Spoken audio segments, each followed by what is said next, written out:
Hello, everybody.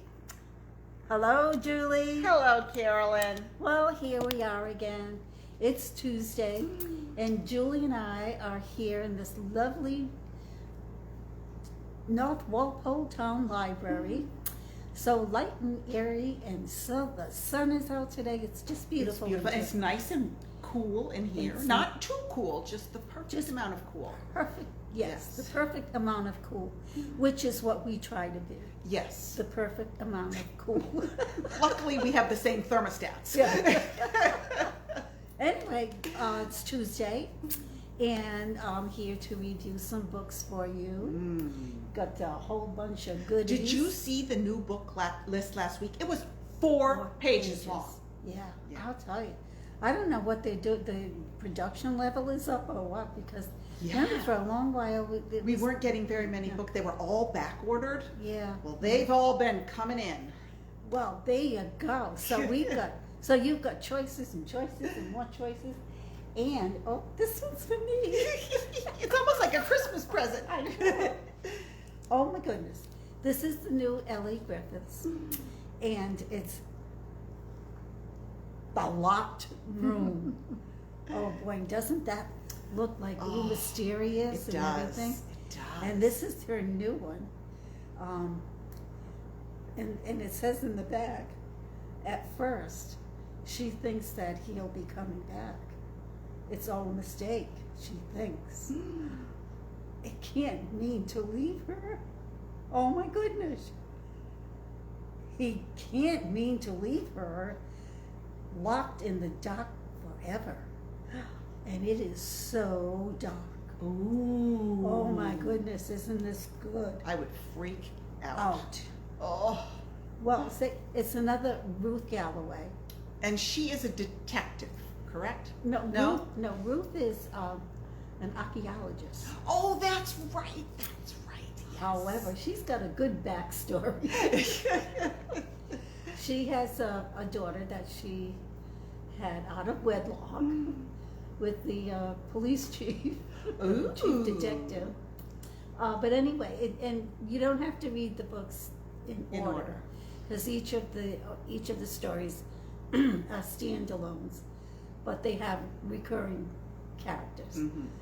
Every single one that she's written is a good one, and it's steeped with a lot of information about archaeology, forensic archaeology. Oh, I love all that. I would have been an archaeologist if I could have been.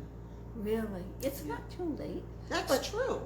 We could be a forensic archaeological librarian. There you go. Anyway, An FAL. Right. Anyway, this is a good one, and it's I love the cover. Where is that set? They're all set. Is it Wales? No, it's England. England. Ah, okay. But up north, not London. Not too far from London, but it's out in the the countryside, as they say. Out in the countryside. Out in the countryside. So I can't wait to get my little fingers on this. Oh, and then, okay. I am truly not a James Patterson fan. However, this one is really interesting. Ooh. Yeah, it's not his usual cast of characters, and it's these half sisters who meet for the first time when their father dies, and according to his will, the older sister inherits everything, plus the half sister who's only 15. Ah. So the older sister, she's a lawyer, public defender, and she works with youth. So she does a lot of defending poor kids and who have been in trouble and can't find their way. And she is, according to her in the description, she is like almost 6 feet and like over 200 pounds. Ooh. She's a substantial woman. Yes. Now the little half-sister, she's only 15, but she's a teeny tiny little thing. Ah. And between the two of them, I think I think this is going to be the first in a series. Mm-hmm. Two Sisters Detective Agency. They're both super smart, and the younger one, she's really smart. She's right on the ball, and so they've got this mystery to solve. The mystery: the father died, but he left a lot of money, cash hidden, and then there are the drug dealers that are after it, and at first they're just trying to get to know each other, because the older sister, she's and the younger one, she's like, I have to have this, I have to have that, but she's super smart. Ooh. So I'm looking forward to I see your bookmark in there. Yes.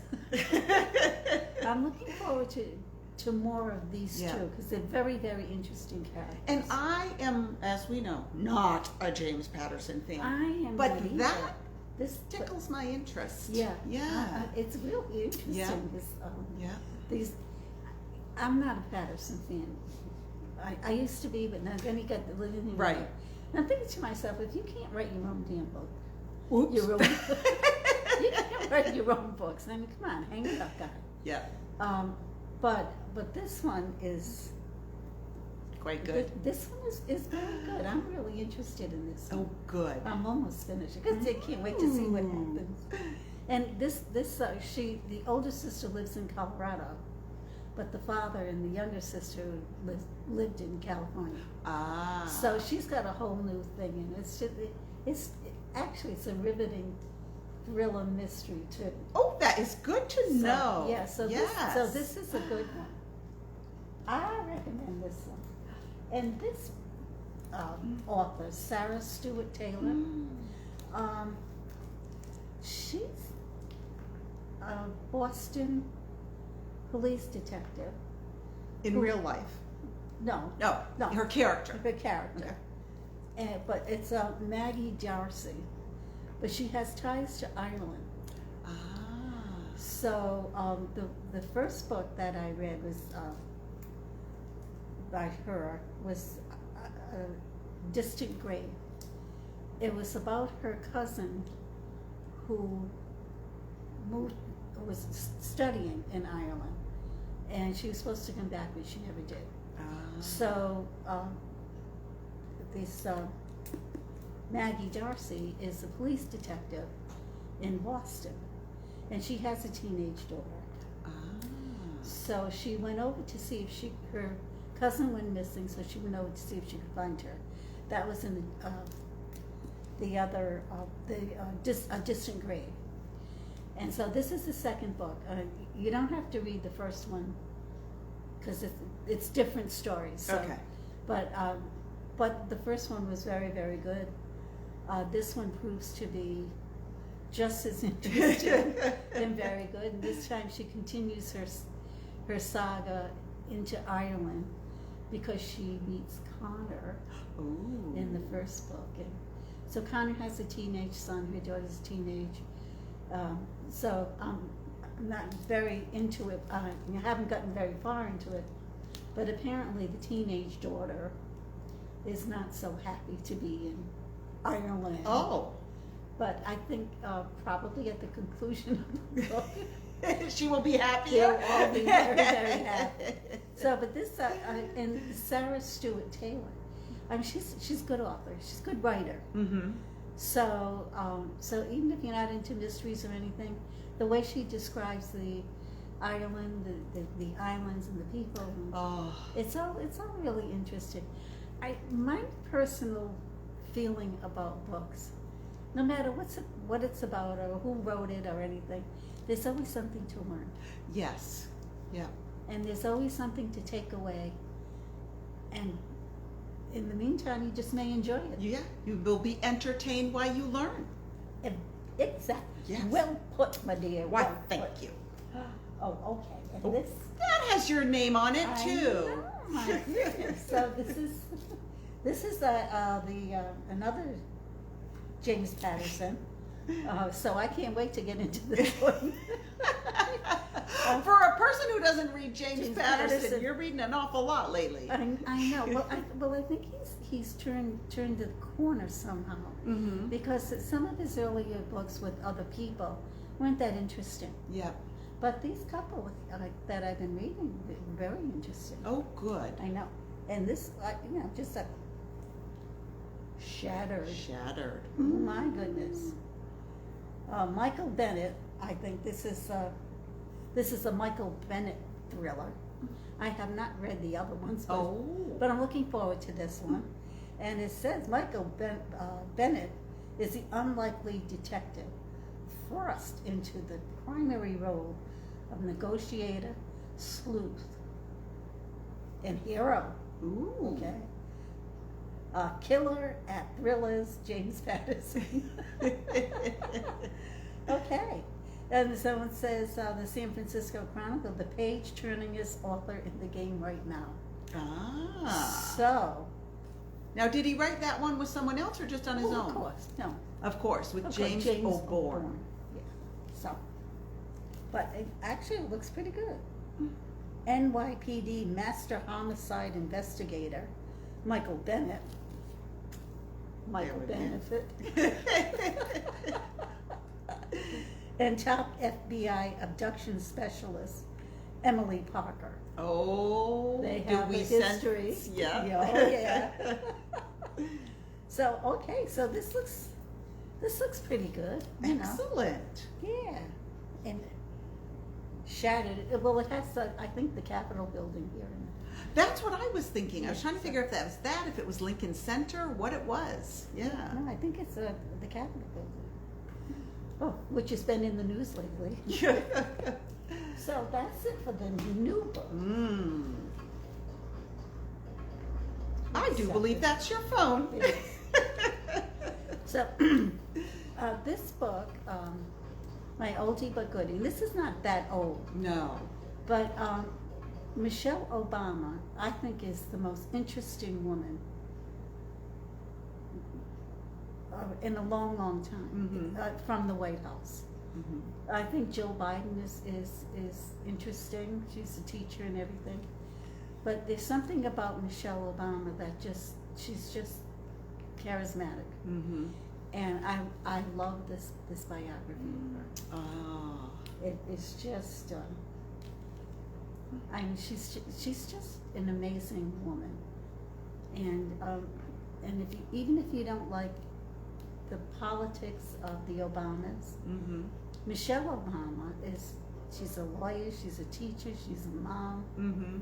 Just the story is regardless of your politics. Exactly. Yes. And her family, her brother and her, and they all overachievers. And they're more middle class than they are anything else. You can relate to her on so many levels. She was ambitious, she's smart, she's full of empathy for people, and she's just a very interesting woman. And we have the audiobook also, which I think she reads. So if you prefer, you can listen to the audio. Yeah. Does she talk at all about raising children in the White House? Absolutely. I'm really, because, what a bubble to raise your children in. Right. Oh my goodness. And try to protect their privacy. Right. But they did a very good job of keeping them out of the limelight. Yeah. And I think she had her mother to thank for that, because her mother came and stayed with them. I didn't know that. Yeah. Oh. Yeah. So, her, both those girls, they're very, it's an ever-achieving family. And, but, anybody can relate to them, because their goals and their aspirations and their general outlook for life is the same as yours and mine. You want a good life for your children, and and you want to help people that need help. So, I have to admit that I am a Michelle Obama fan. I really am. I liked her from the very minute she stepped on stage. Yeah. She was so gracious to everybody. Yes, and you know, that was the first black president and the first black first lady. I mean, wow. I know, and it's just amazing that, you know, that they were able to achieve a lot while they were there, despite people saying no. Yeah. And then whoever followed was not very. I know, it was just a different. Yeah. But it's always nice to read someone's story. I love to read biographies and memoirs because I just like to hear how someone got where they got. I mean, we only really, most people only know her as the First Lady. Right. But here we can learn a whole lot about what happened before she got there. Yeah. Yeah. So anyway, so this is my recommendation for the oldie but goodie. Ooh, excellent. And so that's it for today, Julie. That's it for today. Well, we see you on Saturday. We've got Sneak Peek Saturday coming up. I'm going to read the first page of one of these books. Ooh, what do you think? I think definitely. Okay, definitely. okay. Yes. Good. So we'll see you Saturday for Sneak Peek. Thank you, Julie. Thank you, Carolyn. Bye. Bye.